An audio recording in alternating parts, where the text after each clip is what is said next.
Welcome to Toffee TV. It is Everton ClubCall. So that means, dead simple, that people who are on our Toffee TV Premier, who are our Premier members, can give us a call.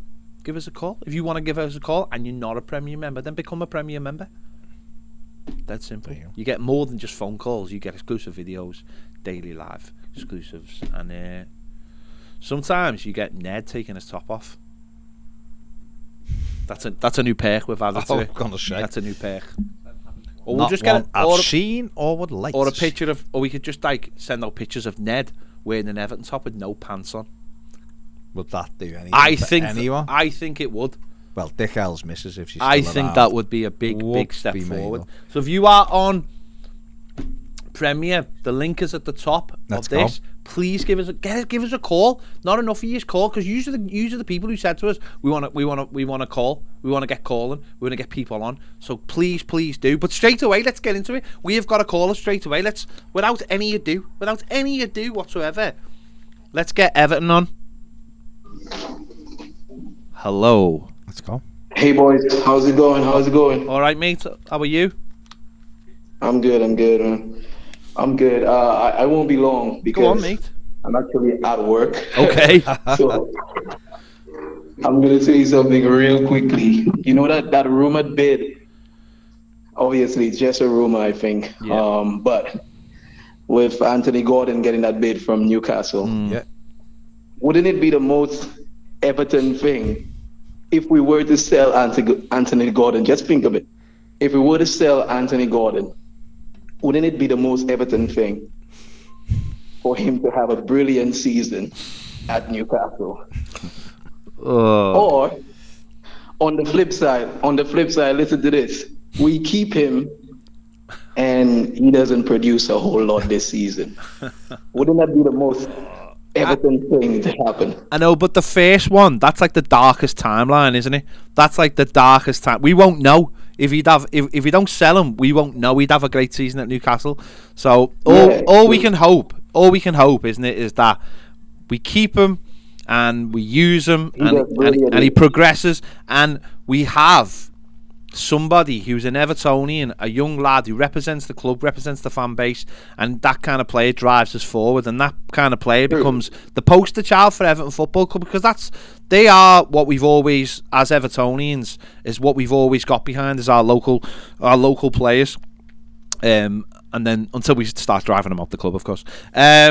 But so let's hope it doesn't happen. Certainly not to Newcastle anyway, and certainly not for a kind of bid like that. So let's think positive thoughts. But that's the thing, Ped. That's just our luck. Yeah. As Evertonians, that's just our luck. Yeah. And one more thing before I head out. Go on, mate. One more thing before I head out. Richarlison. Yeah. And that one match ban. I bet you all the money in my account, which isn't a lot at the moment, that if he still played for Everton next season, he will be getting much more than one match ban. I'm just saying. Absolutely. Probably. Way more. Absolutely. Way more than one match ban.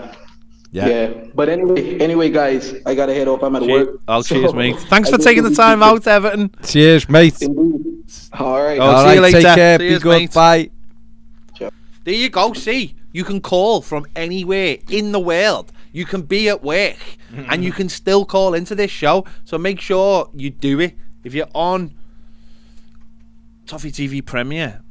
I mean, Everton started us there with a bit of a depression. Well, the link is at the top. Make sure you're giving us a call from wherever you are. It's dead easy. You can do it on your laptop, you can do it on your phone. You can do it anywhere you want, but please get in touch.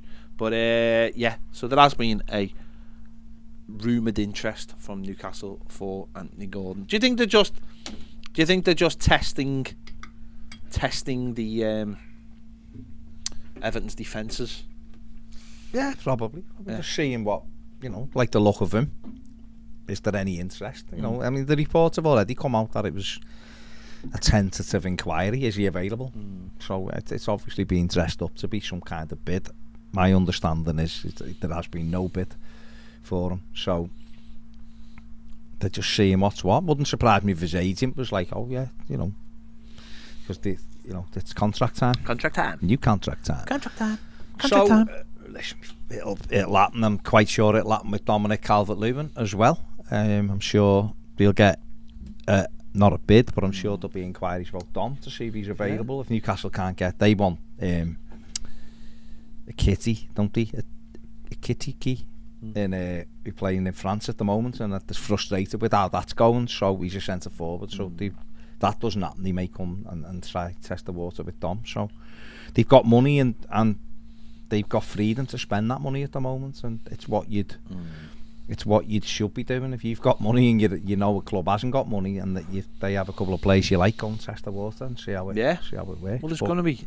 I'd be amazed if ever. Yeah, but there's going to be sharks in the water, isn't it? Absolutely. And as you said, it's the agents probably encourage it because for contracts, even though they know their players don't want to leave, and also I think as well, clubs like to almost do it sometimes just to belittle the club they're going to, just to make it look like puff your chest out, don't you? make it look like we can just come and get your player whenever we want, sort of thing. So, right, we've got another caller. Let's get him on straight away. It's John. Boys, John, how you doing? How are you? I'm doing well. How are you guys doing today? Good, all right, mate. Good, not too bad at all. How are you? Hanging in there. I'm I gotta be honest with you. I'm a little bit more optimistic about this season, I think, than a lot of other people, and that's partly just my kind of default setting. Good. Like I just don't see the point in being negative. I just think it's a waste. It's a waste of emotion, and I'd rather, it's kind of the opposite of what they said. I'd rather be optimistic and be disappointed. Just me. I'd rather be disappointed than be negative. And because I think if your default setting is negative, then you'll never be satisfied with anything that happens. I'm at your scale, John. I start off giving them the benefit of the doubt and hoping. Right. Exactly. It's the benefit of the doubt. It's a good way to put it. Yeah. I think Frank's got a preseason. Mm-hmm. Look, listen.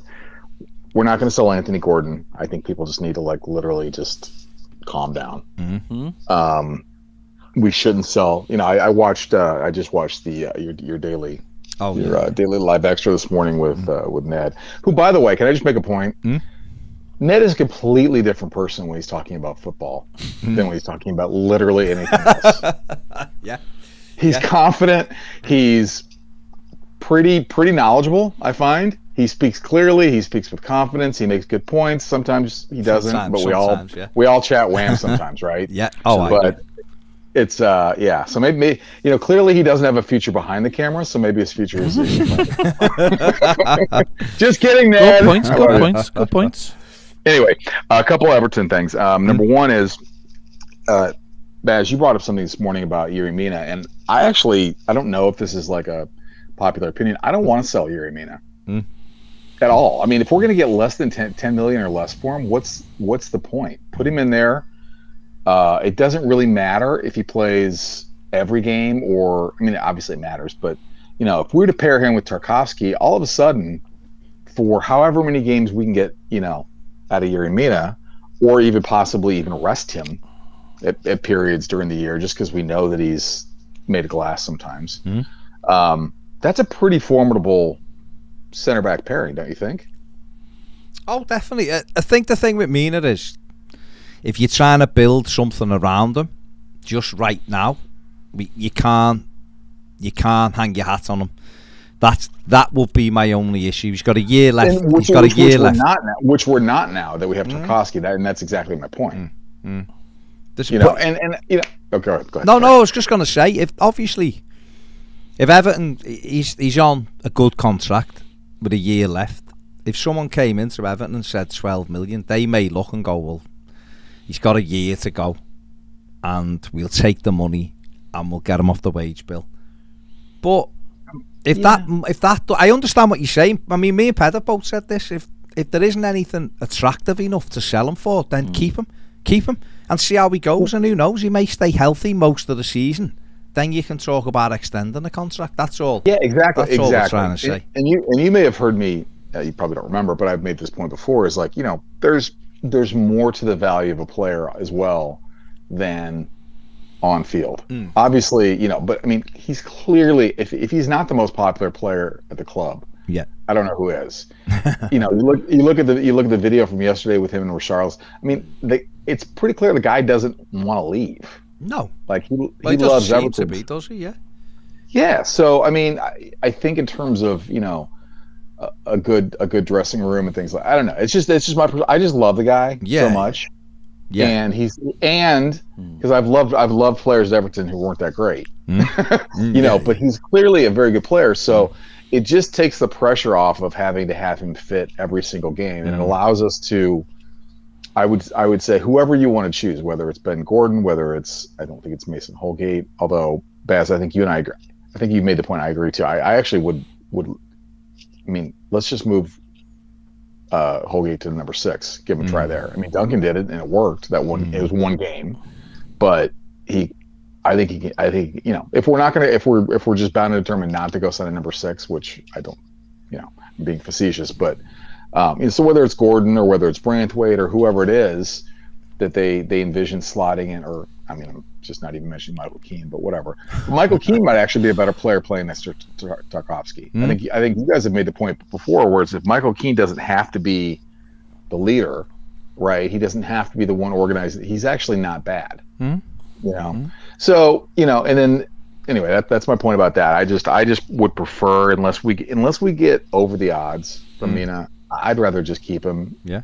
And then it's up to him to stay healthy and play well and earn a new contract, which I would be made up. I'd be made up about. I think you're right in some respects. Is that if he stays fit, then you don't always have to play him either if you've got someone who's dependable. Exactly. But there's no pressure on him to come back for games then, and there's no pressure then. He can play no cup games. He can play. We can sit him against whatever. Ultimately, if we play a 3 as well, John, if we're playing a 3 at the back, which there's a lot of evidence pointing to the fact that we might play 3 this season. Great point. If we play 3, then he is another leader back there. He's decent on the ball. He doesn't get caught out that often. He's great in the air. But if you've now got the option to say, right, you're not playing today and we don't need you to play, whereas last season, every time we needed him, I mean, I say last season, for the last 3 years, every time we've needed him to play, coming back from injury, he's played. And then what happens within 3 games, he breaks down. It's great now that we don't have that option. And that's a little win, isn't it? I'm not saying that's oh my God, he's the best defender and he must play. But that's like a little win which helps the squad. Like, if we'd had someone in midfield and we could have done something similar to, say, Fabian Delph, which I know everybody hates Fabian Delph, but he's a good player. He was a good player, and his experience was clearly valuable. If we'd had another player to go in there and go, you play, and then Fabian Delph will come in for this game, and then Fabian Delph can sit out the next game, and it's fine. And then you play the next game. Look at the situation at the end of the season. I think Yerry Mina played on the Wednesday night against Leicester. We went to Anfield on the Sunday, and he was nowhere to be seen. And it was the right decision. It was the right decision. Yeah, the next game he plays, and we win the game. And it's like, if you had that option all the time to say, no, Yerry, you're like you said before, you're an amazing character. You're a leader, and we need you for this year because you're going to play and the morale. And if we imagine, you just say, he's fit, but know what? We're leaving him out this week, and it's fine. It's fine. Put it this way: there's and I'm not five subs this year. Yeah, right. And I'm not saying it's this. I'm not saying it's the same thing. So don't take this in the wrong concept. But Silva doesn't play every game for Chelsea. Thiago Silva. No. I know he's older and he's a lot more experienced and he's a lot better player, but what I mean is he doesn't play every single game. They swap and choose their centre-backs and some games they need them for experience and some games, and it'd be nice to have more players in the squad that it's actually your option not to play them, not the other way around. Look at the Corey was left out for a few games but he clearly wasn't fit. And then what happens? He comes back and he was brilliant. Once he came back, and it's sometimes you need to be able to leave players out, and I think that's what he. Funny enough, we've just done a show, the Premier League show, with Richarlison, where we're signing for Spurs, and we were saying what that gives Spurs is the option to leave Kane or Son out or whoever by having another class player. Well, all right. I'm not saying again. Ours is on another level. I'm not saying ours is the same level, but if you've got the option not it's to, our version of that. Yeah. So. Yeah. Yeah, no, I'm with you, and actually that's two good points you made there. Number one is one of the things that I think we suffer from is quality depth, dependable depth, right? So instead of thinking of it as a starting 11, maybe it's a starting 14, right? Where you've got, if we can get like a Yerry Mina on the back line, somebody in the midfield who's a very dependable person we can slot in, maybe, again, I think we've got a ways to go before we can get to that point. But it's like with Moyes. The other thing too is like, Mina's going to get hurt. We just know that, right? Well, she is. So the other thing we've done in the past is we've rushed him back as soon as he literally the physios say, well, yeah, he could technically play. Well, then we put him right back in, and then what happens, like you saw with Leicester, right? So, maybe this is a situation where if he does get hurt, we're not under that much pressure to bring him back before he's really fully fit, and maybe don't play him when we've got 2 games in a week, whatever. But, I just think I just love the guy, and I would love to see us keep him. And then, in terms of signings this year, I think we're going to sign some more people. I would much prefer that we sign younger players. The other point I wanted to make, and then I will go, is I want to make a comparison. I don't want to always do this every time I get on, but with say like NFL, right? Yeah. So the best teams in the NFL with the draft, here's what they do: they draft players, rookies, they'll look at their roster and go, well, who's going to be a free agent? Not this year, in a year. Yeah. Right? Who are we not going to, where he's going to play for us? I know it's a different system, right? But he's not going to be here probably in a year because we probably can't afford him, right? So let's draft his replacement now, have them be a backup, part-time player, get him some experience so that when that player does go, this person, we're not signing some unknown kid from, we're not signing Gabaman. Right, from Germany, and expecting him to slot in right away with absolutely no Premier League experience. So I'd love to see us do more of that. So like with Dom, right? If we think that he probably won't be here in a year, right? Go get Broja. Okay, Broja doesn't have to be to make that a worthwhile signing. He doesn't have to be our first choice striker. If we obviously that would have to be a permanent on loan. You need somebody who's going to slot in right away. But start looking at who's probably going to go in a year. And again, this is a transition year. This is maybe one of two or three transitions a year. Hopefully it's one transition year, but start looking who's not going to be here in a year. Let's go find young, hungry players who aren't going to demand to be in the starting 11 every single week, but are going to get some playing time so that in a year we've now swapped out somebody who's expensive for somebody who's cheap, somebody who's older for somebody who's younger, et cetera, et cetera. So anyway, Great job. Love you guys. And will we see you next? Are we going to see you in the games? Baltimore? I don't think I can afford to go. Oh, fair play. I'm gutted. Yeah, they're just not close enough for me to really, and God, the cost of flights these days is ridiculous. We know. Absolutely. We know. And I'm absolutely gutted. This is the second year in a row. I was going to go last year. I had a ticket. Astro actually gave me his ticket because he couldn't go the last second, and then. Turned out I couldn't really get down there either. Well, last year was weird. We've let's just say Ned's had major surgery, so we could afford to go. Well, before I go, were you guys being serious about Ned's visa? Were you just winding him up, or no? He's gonna. Is he literally? I don't know how he's gonna get through customs. No? I don't know personally how he's. No, the work visa. Yeah, I said it's a working holiday. I don't know. Well, yeah, I mean they are going to ask him if he plans on doing any work. And you know what he'll say? He's either going to lie and be subject to federal penitentiary. You can't tell me that if somebody asks Ned if he's going to work, Ned's not going to describe what his job is at Toffee TV and give the fakest name for whatever he does behind there that we can't barely see. As if he's going to go, yes sir, I'm the producing director, Imaginarian assistant of Toffee TV. See, it could go the other way though. They could ask him what he plans on doing in the U.S. and he could talk about going to pet stores. Yeah. And fountains exactly. in Washington. Yeah, exactly.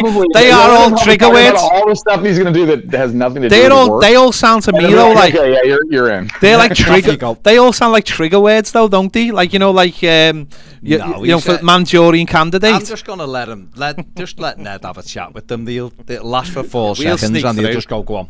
Go on. We'll put someone on you. Off you go. They'll just look at you and go, "Oh, I'm sorry." Yeah. They won't look. They won't look at me. I'll be at the opposite end, mate. Half the way. Good for you for bringing the special kids over and giving them a holiday. Right? He's all good. Cheers. I love you, Ned. John, take care. Cheers, John. Top man, nice one. Take care, John. mate. See you later. I mean, that's an interesting one, isn't it? Something about taking Ned. Like no, move on from that. Doing the brosier thing with Dominic Calvert-Lewin. Doing the brosier. Yeah, so almost saying like it's basically what Man City do. 1 year left out of Dom, and then we'll sell him. So it just seems like common sense. It's basically what City do every year. Yeah. It's what Liverpool do. It's easier said than done with finances, but it's what if we'd been doing that for the last 6 years. If we'd bought Garner's replacements in the year before, if we'd actually sat down with them a year before and had discussions and said like, where do you see yourself in a year, contract wise and all this kind of thing? Well, to be honest, in a year I've seen myself leaving. Okay, well, long as we know, and we'll go and get your replacement now, and then we'll sell you in a year's time, and everything will be sound. But we should have done that after the bid in the January with Garner. We knew he was going to go in the summer, so we should have had the person. But that was the last day though, wasn't it? But you're right. We should have had him. But surely, walking. I mean, that's not just an Everton thing. That just seems like common sense, doesn't it? Sitting down with players every single summer and going, well, where do you see yourself in 12 months' time? Do you see yourself? It can change though, because no, of course it can. But what I mean is though, if you sit down with a player like Garner who was clearly going one way, if you sit down and he says, well, actually I'd like to sign me hand at a Champions League team, I think I'll give you everything, or I'll give you another year. I mean, look at the Lukaku situation. If we'd gone and got his replacement the season before, if he's genuinely turned around to Koeman and said, I'll give you one more season, then we should have gone and got a replacement for him. We had the money. It's not like we didn't have the money and we had the freedom at that time time. So why didn't we go and go? Poor planning. Exactly, and this is so. Why not? I know they always go with contract discussions, blah blah blah. Why not have those conversations every single summer? Even if Ron would have stayed, but then we'd have had two good strikers, which you can't get enough of. And if you're serious about, if Everton really were serious about gate crashing the top four and all that, well, you needed more than Romelu Lukaku anyway, didn't you? Yeah, so, it's just strange to me that that's not how football works. But look at Man City do it all the time, don't they? They go and look at lot was made. Speak to Andy though about how football works. No, I know. Tell you that a lot of clubs are just fly by the seat of the pants. Isn't it? Stuff about Villa now. Pure fly by the seat. Of course it is. That's how because teams don't seem to have the strategies, which but.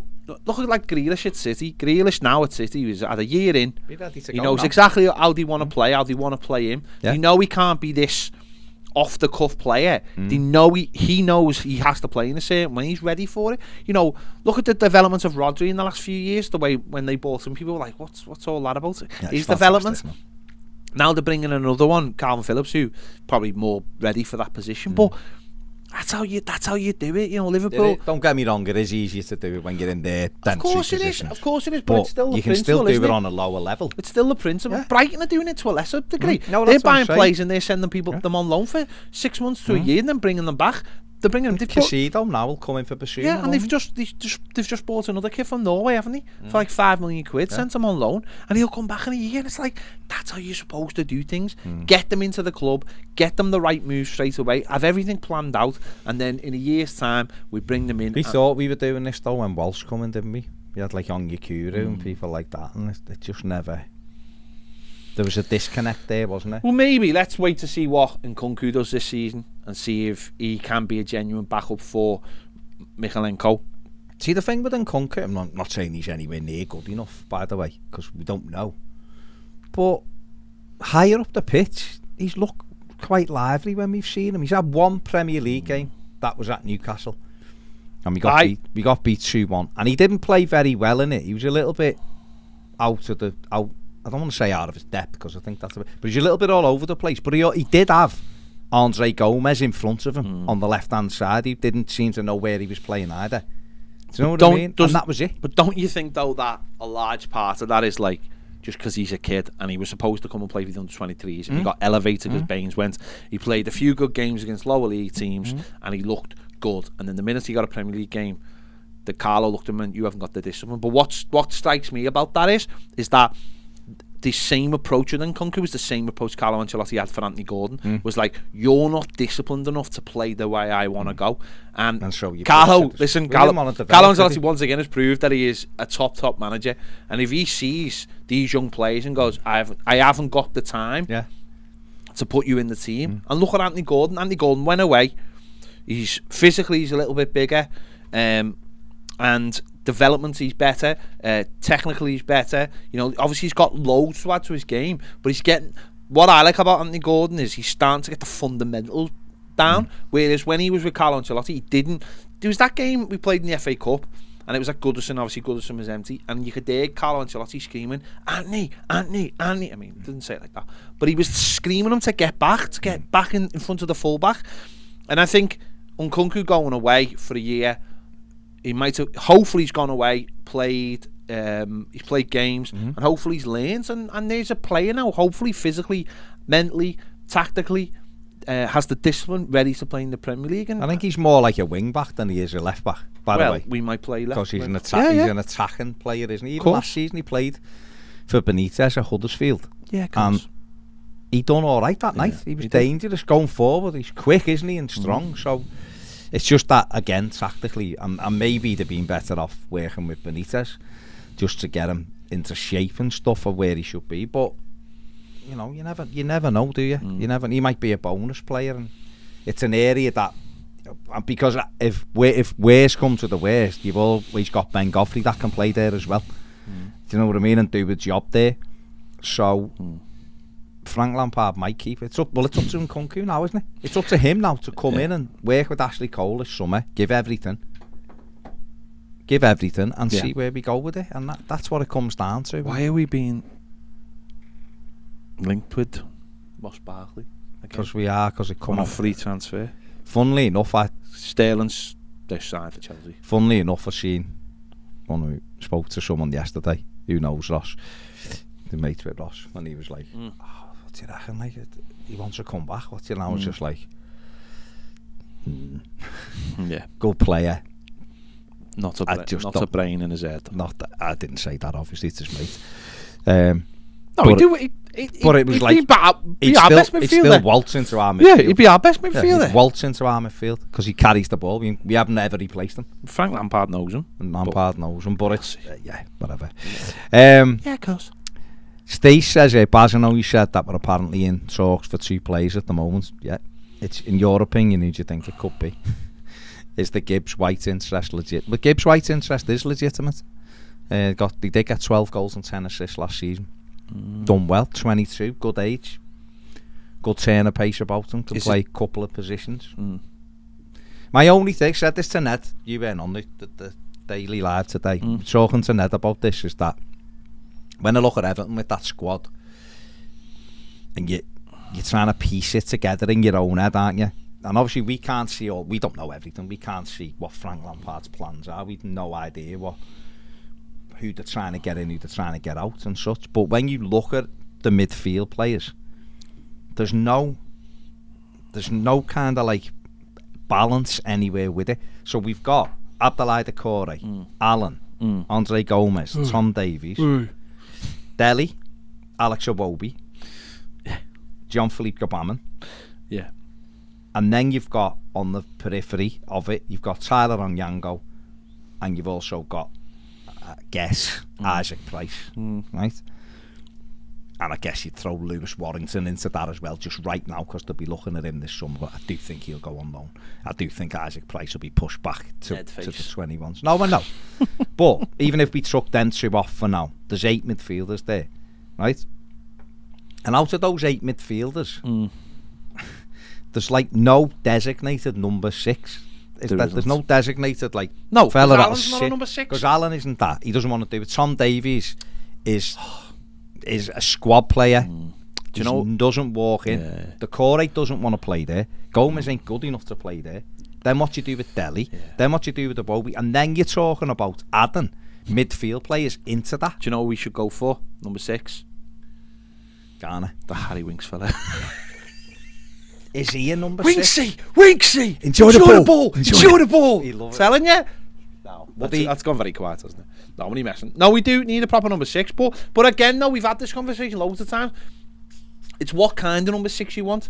Do you want a Carsley number 6, or do you want a number 6 who just takes care of the ball? That's the thing, what isn't it? Would have been.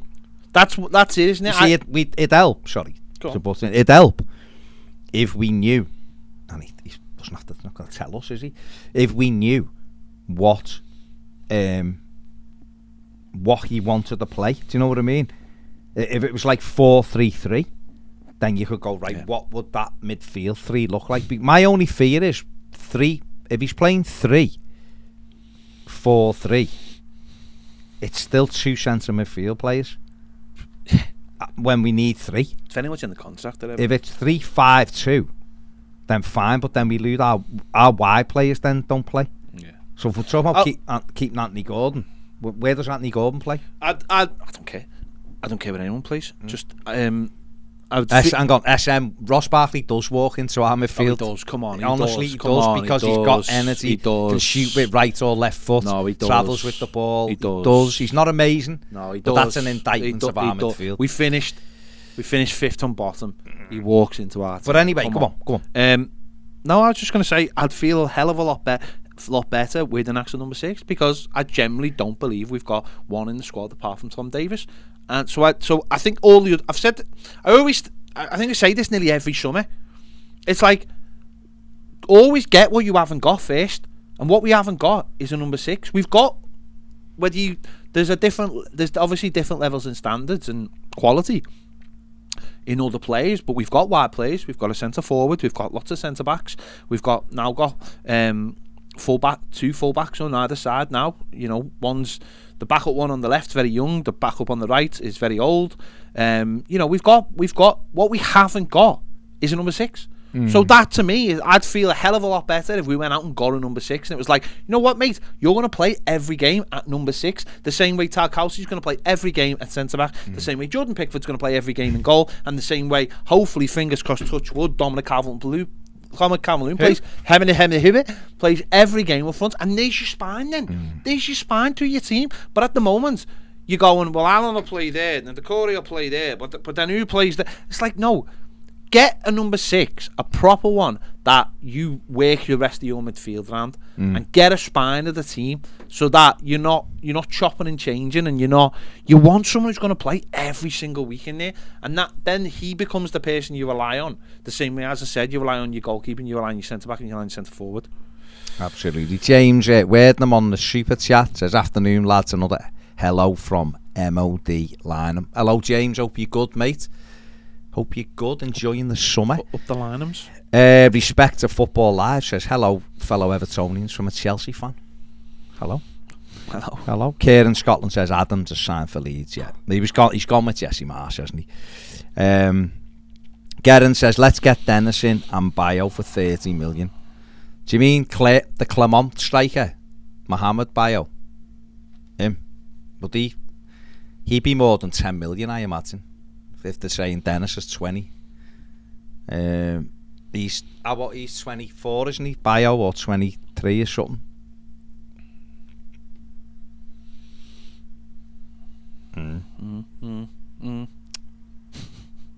Or do you mean there's another Bayo as well? I think he plays in France as well, I think.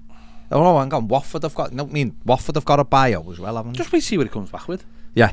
It's probably the best. Yeah, he might come back anyway. Mohamed Bayo, yeah, that's him. He plays in Clermont, yeah. Matty Boosh says, Barkley, I wouldn't have him, but he doesn't just walk. He pirouettes into our midfield.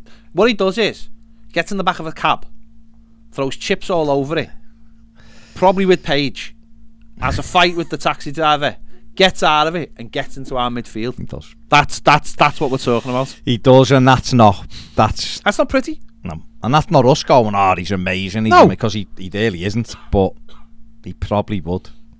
But if Chelsea have just got Raheem Sterling, so Conor Gallagher.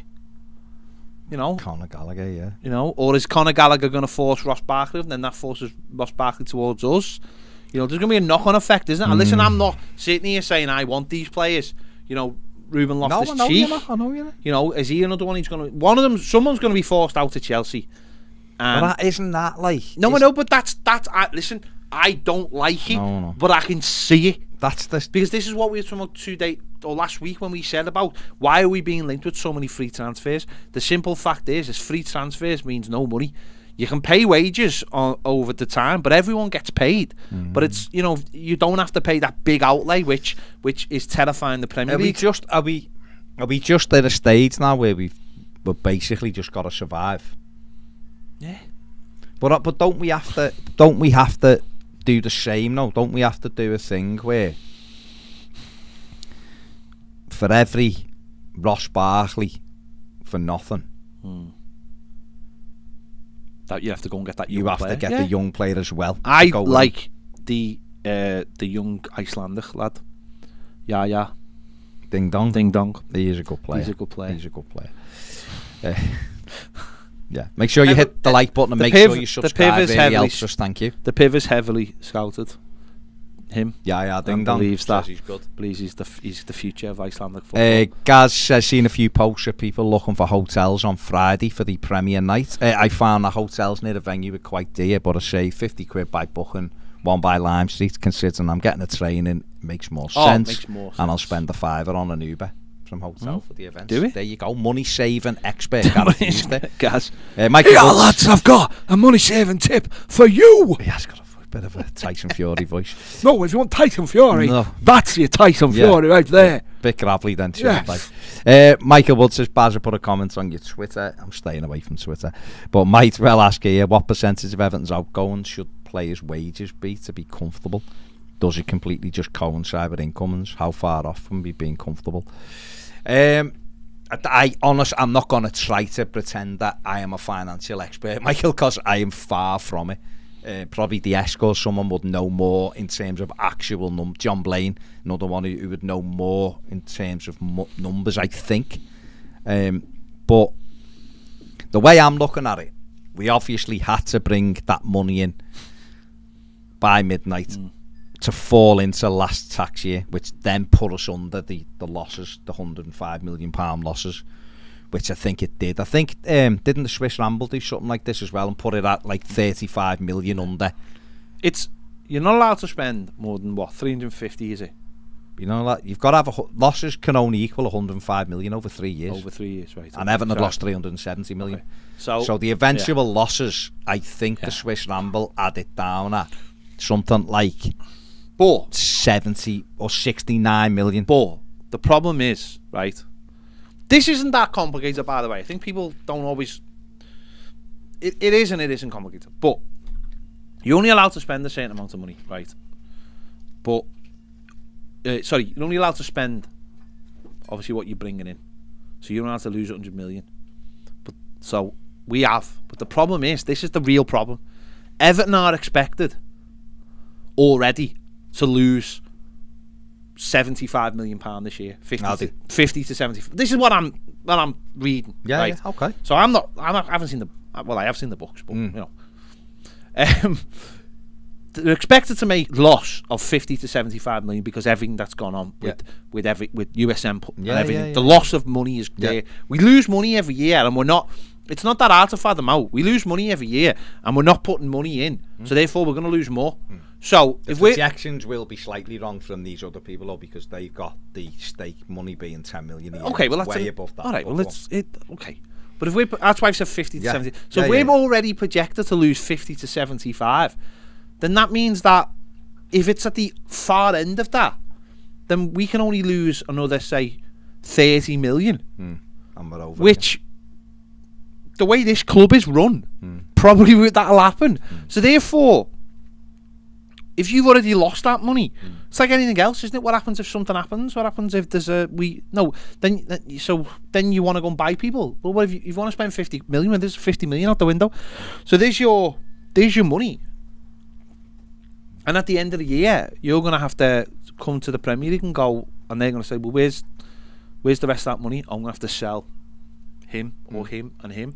And the problem Everton have got right now is, from what I can see, is that if someone comes calling right now for Dominic Calvert-Lewin, his value would be 60 million quid. In a year's time, with one less year under his contract, even if it's still within this year, which it'd have to be, one less year on his contract, and who knows how he plays over a season, his valuation could drop by 10 to 15 to 20 million quid easily. Could go up 20 million. It could do, but that's the kind. But can you gamble that though? Are Everton in a position to gamble? Well, what I'd say is, if you sell him, you're gambling 100. Of course you are. That's my position on it. That's my position. That's my position. You're not. You're talking 300 million quid. But the thing to remember within that is, we're also in a new tax year now for Everton, and we're in a new FFP year. So one's dropped off, a big one's dropped off now as well. Yeah, but Everton can. That brings it. It does, but Everton can still only afford to lose. Not 1, 2, not 3, afford 4, to lose. 5. Everton can still only really lose 100 million quid, because even if we were, you know what I mean, even if we were zero, which we're not, we can still. So what I mean is though, that's the juggling act they've of course got. it is, because Everton, other clubs look at it as like, well, we can buy a £75 million striker because we are nowhere near that FFP. Everton just simply can't do that because everything's a risk, isn't it? Everything's a risk. Well, of course, but it's a football club, and the profit and sustainability rules are there to keep your club sustainable, right? And this was an argument that Everton apparently could have had with the Premier League. And this is what's wrong with profit and sustainability rules. Everton potentially took less money for Richarlison because Spurs knew we were up against it. But that's our fault. No. But listen, and financial experts will tell you this, and this is where the rules are wrong. We strengthened a team in our division who took advantage of rules that actually don't help clubs. They actually make clubs weaker, but they strengthen the top six. But that's... So Everton could have quite easily gone, we are selling them, but we're selling them for... No, but we agree to the... No, but we agree to these rules. You can't... Well, we mightn't have agreed to the rules. It doesn't matter. It's a democracy. Exactly. So we mightn't have agreed to the rules. But it's a democracy. But we mightn't have agreed to the rules. But I don't agree to the knobheads who run this country, but they still run it. Well, you know, there's 14 teams. So what I'm saying is, you're talking about losses, whatever, and that's right to a certain extent, but you're also giving yourself a year to recover those losses. So Everton... I know, but... I agree. No, I fully agree with you. But what I'm saying is that's the risk Everton have got. Of course, but until the last year drops off, for 2 years we've been playing within ourselves on the transfer front. Okay, and we've so we're now starting to slightly move towards where we need to be. It's the other side of it that isn't making enough money. I agree with wages. I agree with all that. But the problem is, I think even if you stripped all that away, Everton would still lose money. That's the major problem. Most Premier League teams lose money. Well, they do, but they don't lose it in the way that we lose it. No, because we paid 120 grand. And what I'm saying is, if you stripped all that away, this football club doesn't make money, so therefore is always losing money. So you're always at a disadvantage, which is what literally is my point every single day. Is if you start from a negative point. If you are a team who's looking to win things and knows they're going to play X amount of games on TV and X amount of games in the Champions League or the Europa League, or think they're going to go deep into the cup competitions, you're never ever going to worry about ever making that money back through that kind of means. But I suppose Everton can't. It's like when they gamble on where you're going to finish. We're going to budget to finish in these positions. Do you think Everton right now can make that gamble of where they think they're going to finish? No, Everton, you should, under Elstone, Everton, you should budget for 16th. Which was smart. Right. So everything else was profit. Obviously, when Mashiri come in, the budget then went to 8th or 9th. That's where they budgeted. So obviously, last season, they would have assumed in that budget that they were going to finish in the top 8. That was what Carlo Ancelotti would have been set, and he failed. Yeah, he failed. We finished outside him. We should never have done. So for this season, the season that we've just finished, I think Everton budgeted probably for the top 10. So they failed. Yeah. They finished 6 places below. But if Everton now this season we'll budget for 15th, because that's our budget, and Everton finished 10th, there's 10 million quid we didn't have, and that's the way they should be doing it. This year is about making more money. No, I know, and that's the worry is that means that money could still will spend money. But that money could come from selling a player. No, well, it could, but I don't see it like that. Right, we've got Matt. Have we still got Matt? Hello, Matt. We do. Hello, Matt. Hello, Matt. Hello, mate. Guys, I've got a theory. Go I on. was going to make this a Tuesday topic video, but I couldn't really put it into a 1-minute video. So, when you notice our players going forward and there's an obvious ball forward or a cross and they don't put it in and check back, are they thinking about their stats and they're giving the ball away possession? And is that playing into their subconscious? God, I hope not. Because I would hate to live in that world. Yeah. If that's I always think of like Morgan Schneidlin always used to comment when people would ask him about his playing. He'd say, well, look at my stats and how often I give the ball away. And he didn't give the ball away because he never took any risks. Yeah. No, listen, I do sort of agree with you, especially with the Schneidlin example. I imagine, there is a degree of self-preservation in all players. I think if you play for a top team, then you're playing to win things and you're not really concerned about your stats as much. But if you're playing for a team that maybe you're looking at your agent to get you a job and your agent's using your stats to tout around to other clubs to say, look at this guy, he doesn't give the ball away as much or whatever, I think it's playing a part in their heads, even if it's not a conscious thing. I don't think it's stats, right? What I would say to you is I do agree to you on a point, but I don't think it's stats. What I think it is more to do with doing your job in a way that you can say to people, I've done my job. So yeah, you're right in terms of players. It's self-preservation and it's also doing the safe thing, and you take less risks, and therefore if you keep the ball and you can walk away and then at the end of the game say, look, my pass possession was completion was 97%, you can justify in a way. So you are right, but I also think it comes from that thing of like what we saw. I think we saw this loads towards not the last few games of the season, but that like middle patch, like when we played Wolves and people like that, where players wouldn't give the ball to like Donny van der Beek because it was like, if we lose this ball, we're suddenly on the back foot. So let's get it wide, and because once it's wide, then it doesn't really matter if it goes out for a throw. Then we can reset. So I think it is self-preservation. I do think there are certain players who will go, my pass completion was this, and my blah blah after the game. So but I don't think they go. I don't think it's like, oh, my stats are going to be amazing. I think it is just the idea of, if I play my game and we are crap and we get beat, I can turn around and go, I did my job. And so you are right. Yeah, like last season, there's so many times I noticed the ball going out wide and you think a cross is coming in and it doesn't, it gets recycled, it checks back. And part of that is always, we'll recycle the ball, don't give it away. But with Everton, so we recycle the ball and we do give it away. But in my mind, I'm thinking, why wouldn't he put that cross in? Like, okay, it was a risky cross, maybe like there was only one player in the box or that kind of thing. But a cross, an unsuccessful cross, counted as giving the ball away, or? Well, it will be counted, but I understand what you're saying, but I think that's just a backup to whether they done their job or not. I think when you're playing footy and you know yourself, Matt, is that you see opportunities, or you might think, there's not enough players in, and you'll take that extra touch. I don't think a stat thing would come into it. It may come into it afterwards, like Ped said. You know, you're crap. Have a look at my stats. You know, when I played, nobody could tell me that I touched the ball 94 times. Of course. I think now they're getting that information at 15, now 16. But I think the other side of it as well, though, is that they'll be told in training, don't give the ball away. I mean, you watch it. You know what? Watch a lot of football. If you watch a lot of teams, look at Man City, the best team in the land. Nobody just throws it in the box.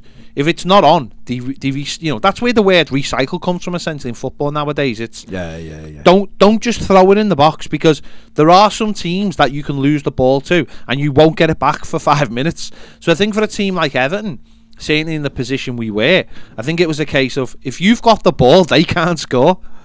And I think that they'll be told that in training. Especially, again, don't forget now, teams these days, like as Baz just said, right? Teams these days, a lot of people think that, you know, I know do you think they have like tactics and everything, but nowadays, I mean, I've seen, you know, you watch some of these documentaries about like Bayern Munich and stuff like that. There's an analyst going into the dressing room at half time with an iPad, and he's sitting down with every single player and going, see this thing here, he got 2-on-1 with you. What you need to do is start working with this player. And it's actually in-game tactics. They're working out. Isn't that Ashley Cole's job now? Well, that's right. Yeah. So they're working out in-game tactics as the game, you know, real time now. That's how football is played now. We've seen that in rugby and NFL for years, and it's come into football in the last few years. You know, in-game tactics, not afterward. You know, not going to tell you afterwards what you did wrong. They're telling you within a game. So one of the big sides of that thing will be is, every time you throw that ball in the box, their big number 6 is winning the ball, and then so and so's picking it up on the edge of the box, and then they're away, and they'll be getting told during the game, keep the ball, work it back, and all this. So football is just, it's so, you know, I know it, and I know we don't necessarily see that because we watch Everton, but it is now. Yeah, it is now. So it's unbelievable how well it's like watching bleeding Dungeons and Dragons when you watch Everton, isn't it?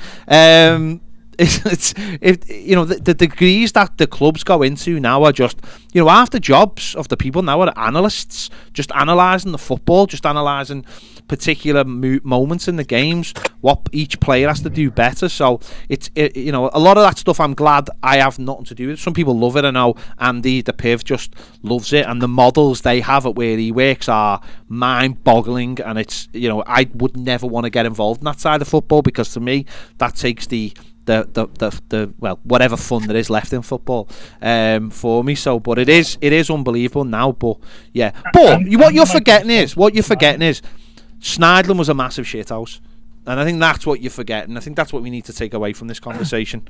Oh, I don't have fond memories of Schneidlin, that's for sure. No. But he had a boss song, no? He did. He had a boss song. So, and every time I hear that song, I always think of Schneidlin. There you go. Well, memories, eh? Great memory, good times. Great times. Right, lads, cheers, nice Matt. one, Matt. See you later, mate. Ta-ra, mate. Ta-ra. Yeah. Bainey says, afternoon boyos, 2 days to go. What do the barcodes think they're doing? More like. Gordon is far off the finished article, lacks an end product. To some of the great runs he makes, was an inspiration in some games for the last-ditch defending he did in his work rate. It would have to be silly money, madness from our point of view. Plus, who are Newcastle, and why would we even entertain it? Cheeky buggers. I don't think we have entertained it, to be honest. I think they're just looking at... Do you think that there's... I know everyone's got a price, but do you think for us, even in the position we're in, for Anthony Gordon, because I know you and Ned had a chat about this earlier, but do you think Anthony Gordon, homegrown player, got a big future ahead of him if things go the right way for him? Do you think there's also like an element of like a pride element of Everton not entertaining this, just saying we're not going through this again, you're not coming to us with, you know, your shit jumpers and your crap jeans and you know, and saying you're going to take one of our players? It's just not happening. You're not a club that we will entertain taking our hot prospect away from us. Yeah, because at the moment, what are Newcastle? Really? What are they? They're a team that finished above us this season. So did Brentford. So they're nothing at the moment. Now they could become, I've said this before, they could become a really well-run club who are wealthy and do really well in the future. But right now, they're Everton, a rival of Everton. Regardless, no one can say any different. Newcastle could spend money and have a terrible season. There's no guarantee. They haven't bought players where you go, oh my God, what a team they are. They're not. They're an average side. They could get better. I'm sure they will get better. So for Everton, and you'll know this as well, football's all about perception. If the perception of Everton is the minute they get a decent player, you can just go and buy him. Yeah. Then that's an awful perception to have of your football club. So yes, Richarlison was a necessity, but Richarlison also wanted to go. Let's not lose sight of that. Yeah. I've seen things yesterday. He didn't want to go. He's upset back of Finch. He wanted to go. If he didn't want to go, he'd still be an Everton player. So Everton didn't sell him against his wishes. He wanted to go.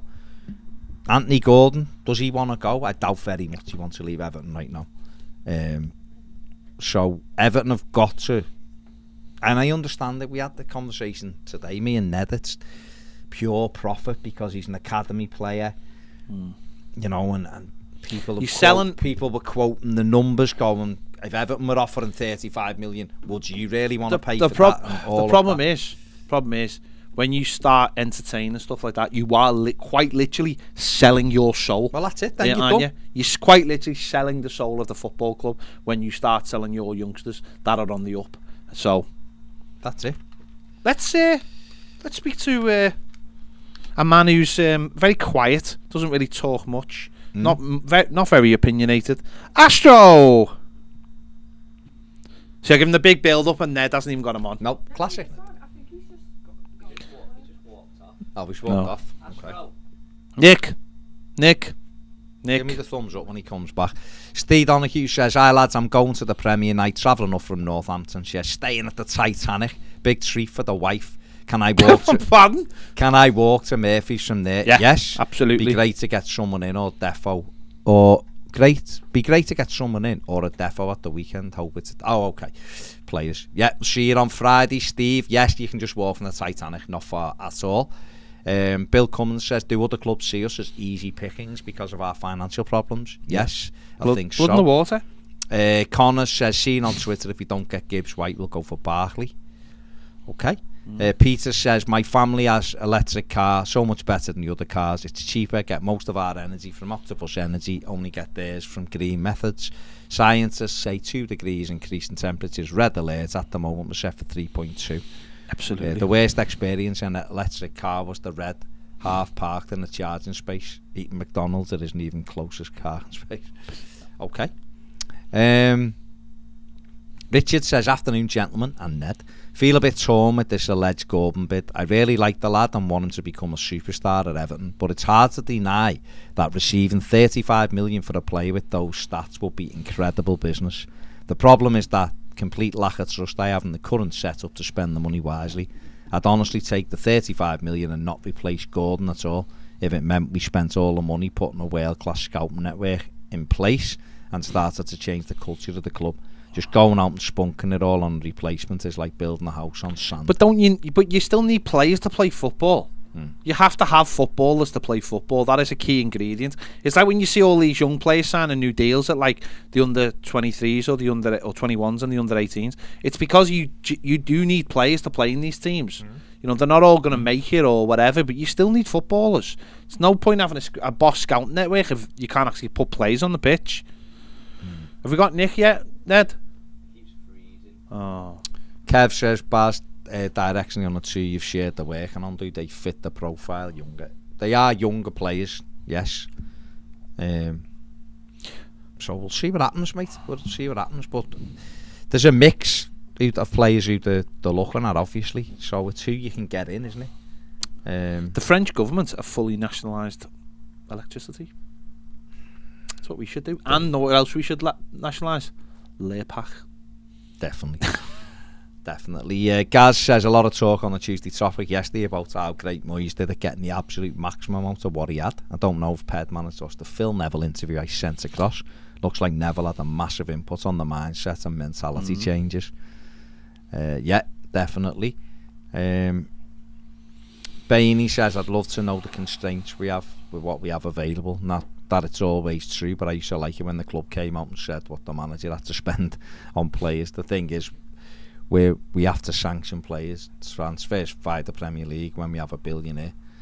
Yeah, it is mad. Clubs just won't do it anymore, will they? No. Tyler says, circle of trust, what's the likelihood of any players in before America? Well, they are trying. They're certainly hopeful. But you know we don't do Circle of Trust on YouTube videos. We do Circle of Trust over on Toffee TV Premier. It's one of the reasons you sign up for it. Daniel says, do you think Mina could be used in a deal with Chelsea for some of the players we're interested in? What are we going to do? Is give him his leg? Gallagher, Colville, Brozier. Keith Hall says, hi guys, love the new branding, top notch. Here's one for you. I've just watched the Begovic interview on TalkSport and following on from what Townsend also said. Hearing your opinion, is the players Lampard can trust on the ones he can't? Oh, you can't. We can't start naming. Yeah, I don't know those players. We don't. We're not in the dressing room, are we? Come on, Keith. Come on, Keith. But It's interesting that both of those players have referenced that. There's players he can trust and players he can't. It's a bit. Well, Sam Allardyce said when he had it was one of the worst dressing rooms he'd ever been in. So it's still no Astro. No Astro. Here we go. Okay. He's what? Why is it what? Okay. Daniel said also the shout somebody made the other day about Noni Maduka's great idea in my opinion. Get him and Sangari at the same time. Sangari shows up the midfield. Noni to impress over time and the opposite wing to Gordon. Fair play. Sorry, I've just seen this tremendous tweet from Evolve Politics and says, moments after Nadine Dorry is waltzed into Downing Street, Boris Johnson entered through the back door. Fair play. He does like to enjoy himself, Boris, doesn't he? I just thought it was a great tweet. I'm not saying anything about it. Nick, are you there, mate? I've just heard him laughing. Where's he gone? What are you two doing behind the screen? Is he gone? Or what? Who's Nadine and who's Boris over there? Adams says Tyler Adams has just been announced at Leeds. Any idea if we were interested? I think they had a look at him, but obviously he wanted to go with Jesse, didn't he? Played for him before. Brian says we still don't fully know Frank's capabilities, but surely midfield is his forte, which is as promising as that's our big Achilles heel. Totally agree. Bill says, what would be the 3 key positions we need to fill? For me, it's a 6, a playmaker in midfield, and a wide forward. Definitely a number 6. Absolutely. We definitely need a right winger as well. And I'd have another centre forward just for start. I'd have 2 midfielders, but we need to shift some midfielders and centre backs as well. Got too many in there at the moment and not enough demand. A starting role. Martin Armstrong says, I've just read we may be interested in taking Barkley on a free. Me personally, I'd take him back with the financials for the situation we find ourselves in. The only thing is, right, I know people don't like him and that's fair enough, got no problem with that, but if you got him and we had Delhi as well, and it's like they play they're not the same kind of players, I appreciate that, but you've got similar kind of As who? Delhi. They've got similar kind of attributes on and off the pitch. It does become a bit of a travels well with the ball. No, I'm not saying they're the same kind of player. They're not the same kind of player. Barkley is a good footballer. He's wasted his talent. He has absolutely. He's absolutely wasted it. He went to a Chelsea team where he needed to play regularly and he can't because they always look for more than but indeed he showed glimpses of it. So even a Villa. Yeah. Some great games with Villa. Listen to this. Brian Murray says, don't remember who the Yorkshire lad was who posted that he needed accommodation on our Premier night. Here indoors has no qualms about him staying in ours after the night out. Can't promise him keys in a fruit bowl, Dick L style, but he's welcome to rest his weary head. Is right, Brian. What a message. Brian has won the messages there. He's absolutely won the messages. Let's just see. Nick, are you finally there? I can hear him in the background. What's going on? Nick, take your phone out of the banana you've plugged it in for to get a signal.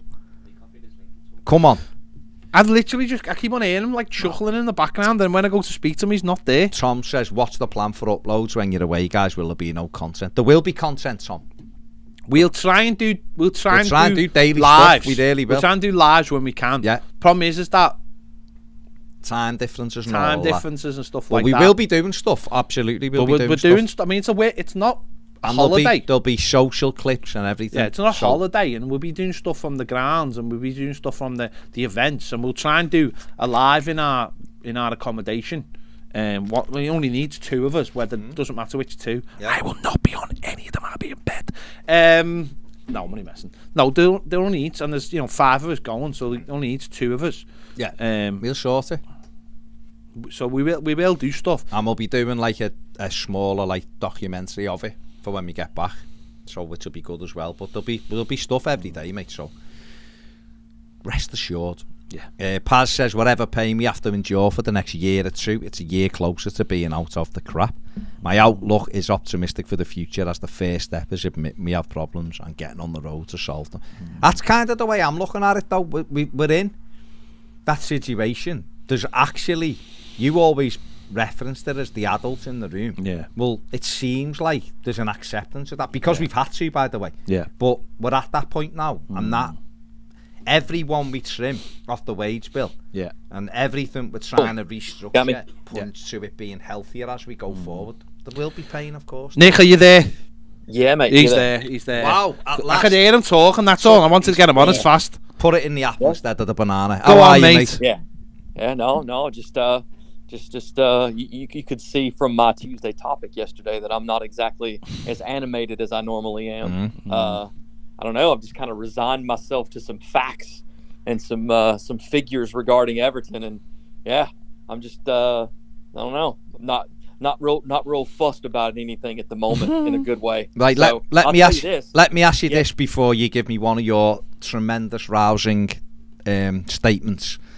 What bit aren't you enthused about? What numbers are you talking about? Well, I mean, I think I've probably not been realistic with myself about how badly the club is run from a commercial perspective. I think that, like, obviously I'm not a financial expert, and I'm just going off information that I'm picking up from a pretty wide spectrum of sources. But it seems to me that, like, the Richarlison sale basically kept us from bother, right? From having, some kind of violation of profitability and sustainability in regard to the way the Premier League sees things. Yeah. And it feels like, okay, we dodged a bullet, but that doesn't mean they aren't still shooting at us when it comes to our financial constraints. And when you think about the amount of money that walked away when we paused all the sponsorships from Usmanov and everything else, those things haven't been replaced. And I'm not a fan of listen, needs must. We need a sponsor. Stake.com paid the most.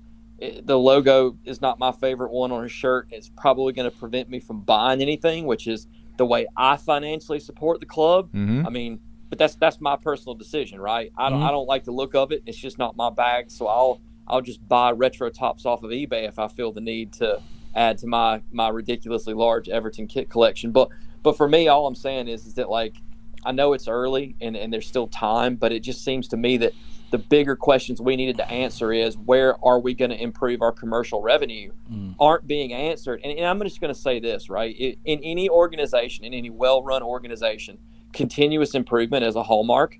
And for this football club, with the people who've been in power for the last 6 years, predominantly the higher-ups and the board members, how can anybody fail at their job for such a long period of time and not face consequences? And I'll even double down a bit further and say, how do people somehow get paid more to fail at their jobs and not lose it? So that's actually, like, I don't know. I hated seeing Richie leave. I understand it. It's business. It's football. No player's bigger than the crest on the shirt. But when the crest on the shirt starts to lose its meaning and it's not living up to what you thought it would be, then that's kind of the crisis of confidence that I find myself in. I don't doubt the quality of the fans. They showed their quality at the end of last season. I don't doubt the quality of some of our players. What I do doubt is the ability of the football club to function and fix itself right now, because I don't see any meaningful change happening. There's just a lot of silence and a whole lot of, you see the same things flying around that I do. And it's a very hard pill to swallow going through this off season, having gone through last season. You see what I mean? Sorry. Right. No, that's fine. Right. Listen, I cannot disagree with anything you've said, and you're right. What I would say to that is, I think the reason why I'm not as surprised is because, or I'm not as low as other people on that front, is that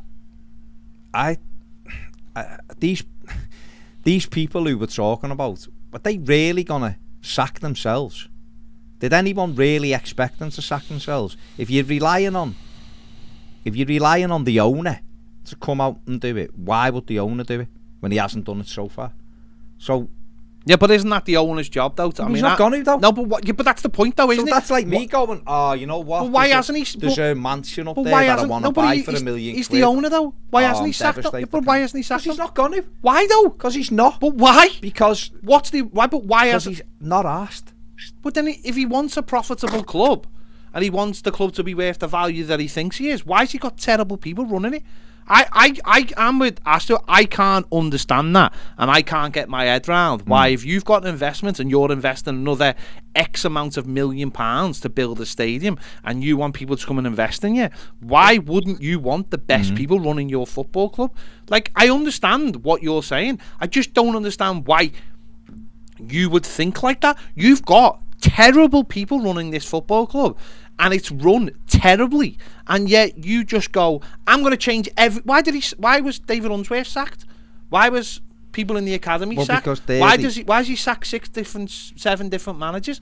Why has he done this if he's not prepared to sack the people who actually bring the money into the football club? The minute USM money was pulled out of the football club, I would have thought that was a moment to go, you know what, shit just got real.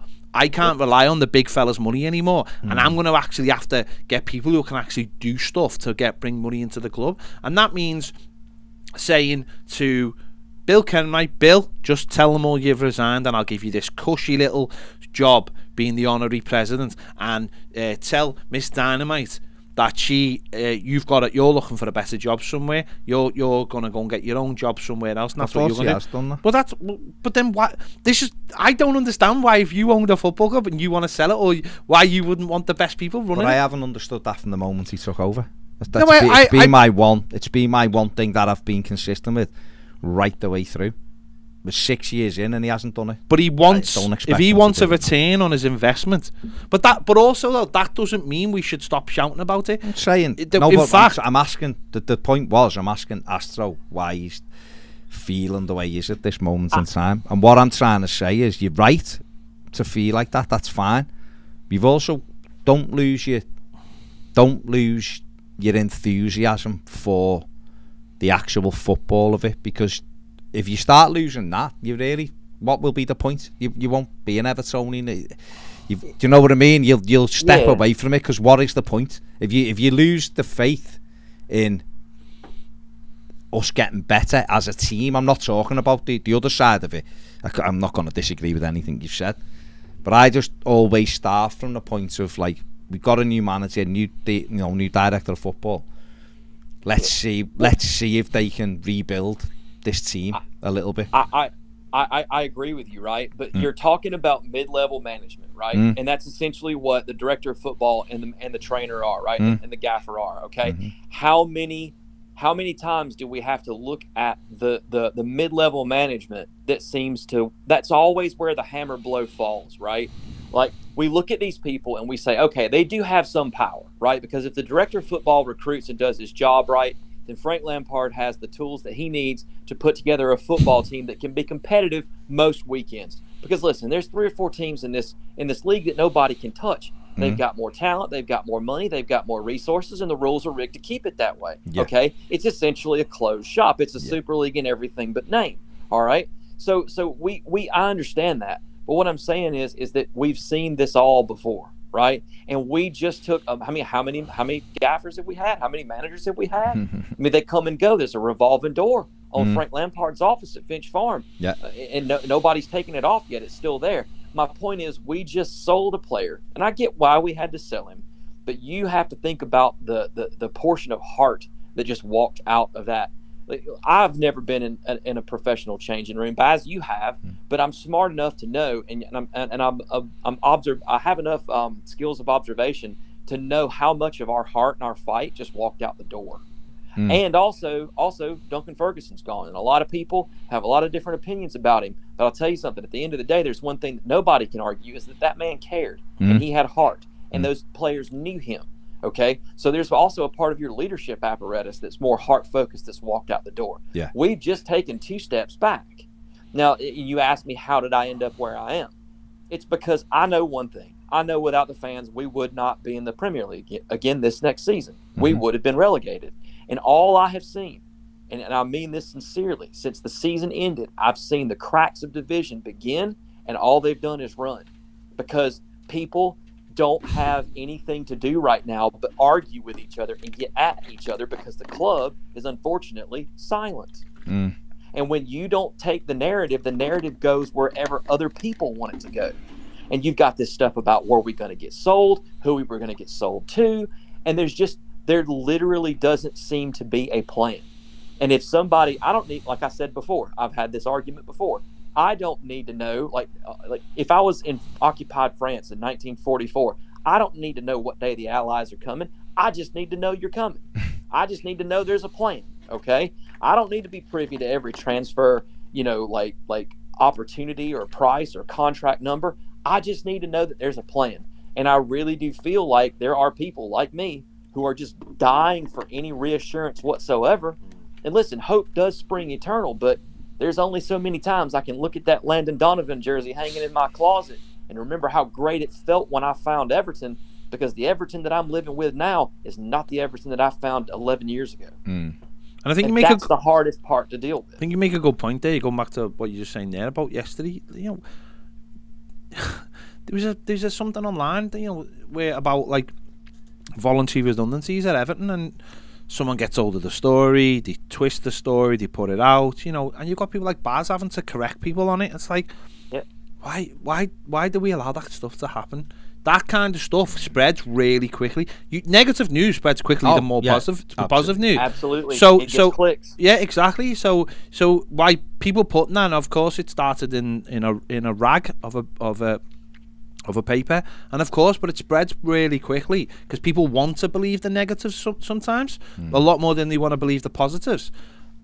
And it's, of course, you don't want that news to get out, but somehow that news has got out. But then there's no one to correct that news, and you've gone on and corrected it, and other people in the know have corrected it. And it's stuff like that which is very easy. That stuff, they know what you can easily do. Put a story out going, if this gets out, we will look bad. So let's twist it to what it is and say, Everton Football Club are looking for... I've made the bold step to look for new people to work at Finch Farm that are going to help the nutrition and the diets of all the players to get more out of them. And you make it. You make what you tell a story, because it's not twisting it. That's the truth of the matter. And at the bottom, you might have to put a little bit of what the truth is that redundancies may happen, but that's up to the people who've got the job now to prove that they can do it. And that to me, that's what Everton continually sort of fail at, doing that side of things. And that all builds into this negative, which we see every single summer, because like you said, Nick, when there's a lack of news, people fill the gaps, and positive stuff becomes negative stuff actually sometimes. You only have to bring a new kit out and people and that gets... listen, you either steer the narrative or the narrative steers you. Okay, that's as simple as the equation can get. You either steer the narrative or the narrative is going to steer you. And once you start chasing it, once that cat's out of the bag, you ain't putting that spastic feline back in it. I'm telling you. And I, as a professional, right, I look at this and I just look at it, and I see so many ways the club could do so much better. And I just wonder, like, are they all just like, you've seen a deer in the headlights of a car, right? It freezes and doesn't move and it gets flattened. That's what Everton's like at the moment. It's almost like they're frozen and they don't know what to do. And unfortunately, we're in a situation where anything would be better than nothing. Yeah. And they do nothing. Yeah. Well, again, like you're saying, it comes from having the same, it's a top-down thing. And until that changes, then nothing will change, because it is a top-down thing. It's the same people. They do the same things. They bring in the same kind of people who have the same kind of way of thinking, and nothing will ever change until that happens. And ultimately, we can moan and bitch and moan about whoever we want. That comes from one person. That's Farhad Moshiri. He's the only one with the power to make changes at Everton Football Club. And as I said, people can moan about anyone else they want to moan. The chairman, the CEO. He's the only one who's got the power. Like Baz says before, they're not going to sack themselves. They're not going to resign. Nope. So it's up to Farhad Moshiri to do something about it. And if he doesn't see a problem, then that is the problem. If he doesn't see a problem, then that's the problem. And then it's going to take new ownership. And unfortunately, that can be a long, drawn-out process. And then you have to get the right people in charge. And that's where we are at the moment, and it's going to be a hard season. And like Baz said yesterday on something, we're going to win some, we're going to lose some. Hopefully it's not as bad as some of us may envisage right now. The next month is going to be hugely important to bring new players in. We're all feeling a little bit down. We've lost, a player we all really liked, and it doesn't really matter if we sit there going, well, we knew it was going to happen. It still hurts. It still hurts. So. Yeah. But listen, I don't have delusions of grandeur. I don't think that we need to be knocking on the door of the top 4. Okay, if we finish north of like 10th, I would be absolutely ecstatic next year. Mm-hmm. I don't think it's going to happen. I think more realistically, we're going to fall between 10th and 14th. Okay, I don't have any delusions of grandeur or unrealistic expectations about that. Yeah. Just in the regard of, I didn't finish this point very well earlier. Is that really all we have left at this point is the fans? Okay. What's going to happen when the fans have had enough? Because people have limits, right? People and think about it, like, there's not going to be any like resting up or good news. It's just been, holy crap, we just got through the skin of our teeth and we're all shell shocked. And then there's the uncertainty of takeover. Then there's departures of players. What I'm saying is that we need communication. We need some inbound signings that are going to fill the gaps, like you guys said. We need a number 6, and we need other players to fill the needs in the squad, because that squad, even if it's lean, has to be filled out to be more effective than what happened to us last year with a small squad, and then injuries happen, and then we're in the spot that we're in, that we found ourselves in last season. My biggest concern is that we're not even seeing the needle move in even the smallest way in the right direction. And I just really hoped that there had been something positive before now. It's just I'm worried is all. I'm very worried. No, I agree with you. I think things will change when a ball is kicked. I mean, that's when the football really starts, isn't it? When the ball is kicked, yeah. And then this next month, listen, they'll be trying to bring players in. We can't go into the season with the squad we've got. We have to bring a few players in and strengthen the squad, and hopefully that happens. And like you were saying before, there's a vacuum at the moment. There's very little coming out of the club. There's lots of nice pictures of people training. At the weekend they'll all jump on a plane and go to America, and then we'll play Arsenal the next week, and then things will start moving very, very quickly, because then you're in the middle of July, and then you're looking at the first week of August for the season to start. So yeah. It will change. I think, hopefully for the better. And once that season starts, obviously till middle of November, it's going to be relentless. It's going to be absolutely relentless. 6 games in August. Yeah, and so we won't have much. So, yeah. We'll see what happens, mate. There's very little we can do about it right now. There's very little we can do about it, full stop. So I would like to just say you guys are doing a great job, because it's not easy right now. And I can only imagine, the fact that you get tired of kind of talking about the same things from different directions. But like hearing you guys talk about it and hearing different points of view shared, whether it's Baz or Ped or anybody calling in or posting or anything like that, I think the dialogue is vital. And I just say keep up the great work, and thanks mate, a lot. The positive news is, I'm sure Ted Lasso starts soon, mate, and that's all the positivity we need. That's the news everyone needs. Isn't it? I mean, even sitting here with me Ted Lasso t-shirt on, me Richmond FC t-shirt on, because that's the kind of positivity I need. Yeah, I need Ted Lasso to come out, and I need to go see Top Gun again. Yeah, you do those two things. Maybe you'll be all right there. That's what you need. Yeah, that's what I need. Thanks, guys. Cheers, mate. Nice run there. Cheers, mate. See you later. Ta-ra. Lee Wynn Stanley says, great show tonight, lads. One of the most interesting ones. Great views from all This is when Club Call is great, when different voices get in touch with us and have different kind of perspectives. This is when it's perfect, and this is why we need callers every single week. If you're sitting there and you've got a point, don't put it on the comments. Get on the phone line, just have a conversation with us. If Ned can get it through. Right. Okay, make sure you drop a like on this, and subscribe if you haven't. We are close to 60.9, so there you go. That's always the number I've dreamed of. BM says, why, I don't think he's talking about you. Okay. Why are you lads so confident we won't be in? Yeah, it's definitely not about me. Definitely not bad. In and around the relegation zone, we are weaker than last season and a mess behind the scenes. Well, why are you confident we are? if you take into consideration, we had horrific injuries last season. We had need a striker for a while. We had our main striker out for 5 months. We had terrible VAR decisions. We had a manager no one really liked. Why do birds suddenly appear? Exactly. So, you know, you'll go over the last 3 seasons and take that as your average. Well, last year was an outlier compared to the other seasons. I'm not saying Everton will be in Europe, because I doubt they will. But I think they'll be better than they were last year. So we'll see what happens. We'll see what happens. That's why. I just don't think it's helpful. It's not helpful for me. It doesn't. I can only speak for myself. But personally, it doesn't do me any good to sit here in the first week in July telling people Everton are in a relegation battle, because that to me is nonsense. So, and that's just my opinion about that. If you feel like that, that's fine. I can't tell you how to feel. But I look at it the other way and go, well, I expect our injury record to be better this season. We've got a better defender than we've had last season into the squad now. I imagine the manager will certainly turn the squad around as much as he can. And we'll see what happens. We'll see what happens, and that's it. That's how I look at it. I understand other people look at it differently. That's fine. But if I wouldn't sit here each day, because I couldn't, honestly. I couldn't sit here every day and go, we're going to be in a relegation battle, this is terrible. Because I'd just stop supporting Everton, because it depressed me that much.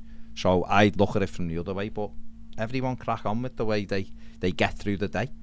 But it's not about. But that's not. No, it is, because it's not. I'm not doing this but, again. No, but it drags me down. Yeah, but that's not realism, though, is it? Like, no, realism is, because last season was. But that's not that. You can't look and go last season. Oh, we're the same. No, as this season. But that's not a way. I appreciate what you're saying, but that's not. I can sit here now and say, if I could sit here now and go, I think Everton are absolutely rubbish, but it wouldn't affect me in terms of, like, I'm not going to go to the match or I'm going to stop supporting.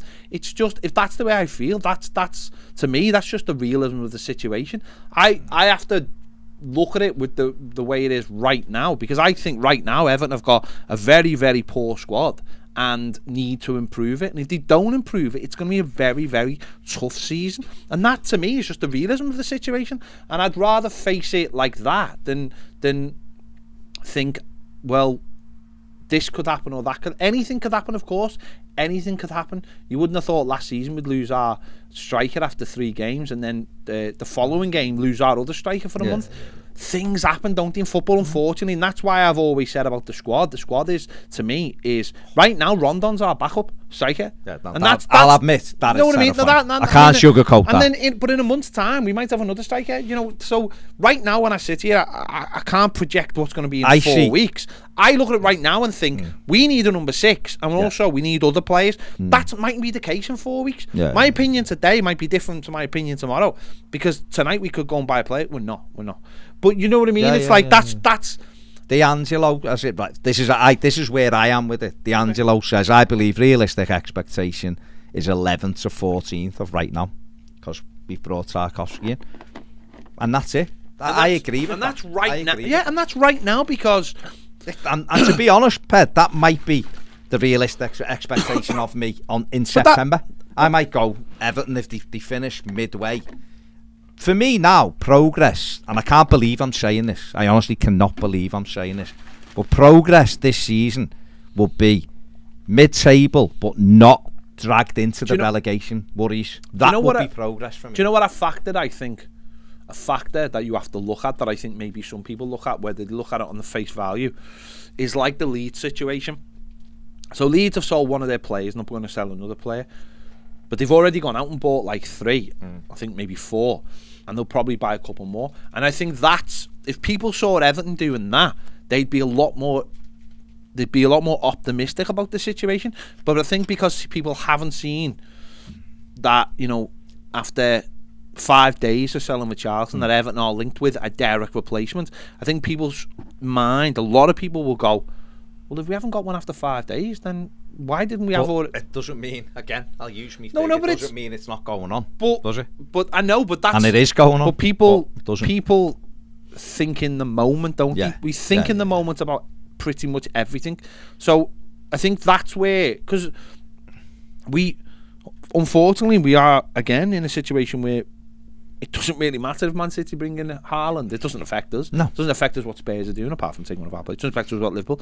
But then when you start seeing those players that it does affect us, and if the teams and they're bringing in players, that's when the worries, I think, start to seep into people of if they're improving and we're not improving, in fact we're getting worse because we saw one of our best players, then obviously it's going to be a tough season. But then next week the ball might start rolling, and you might find that the work that's getting done under the surface now might come to fruition next week, and we could have bang bang bang 3 in a row within a week, and they're all on the same plane to America. And you know, I mean, that's sort of what happened last season, wasn't it? Whether we liked it or not, Townsend and Damari Gray were signed very, very quickly. Begovic, because they all got on the plane together to America, and that's what could happen. But that's where I think frustration starts to build. Stephen Wallace says the injury situation was the main reason we struggled last season, without a doubt. Yeah, absolutely it was. Absolutely it was. Other teams couldn't have coped. Spurs couldn't have coped without Kane and Son. They'd have been near the bottom half of the table without a shadow of a doubt, and other teams. So that's the way it is. But we did get them, like Ped said, we did get them. So what I'm saying is, I'd expect the injuries to be better this season, because I'd expect there to be work going on right now. Kane didn't score his first goal for Christmas, did he? No, but he had about 29 assists by Christmas. He's still unbelievable, mate, regardless. So, and he's unbelievable anyway. One of the best strikers in the world. But there you go. Anyway, he's no Rondon. That is us. He isn't Rondon. That is correct. That's us done. Leave a like on your way out. Subscribe if you haven't. Go on. Join Toffee TV Premier. Come over to the Premier. Get involved in the phone-in and more exclusive shows and more live shows. There you go. Thanks a lot. Get to see Ned's calves as well. Oh, God. It's a reason not to join. Thanks a lot for joining us. Take it easy. We'll see you later. Bye.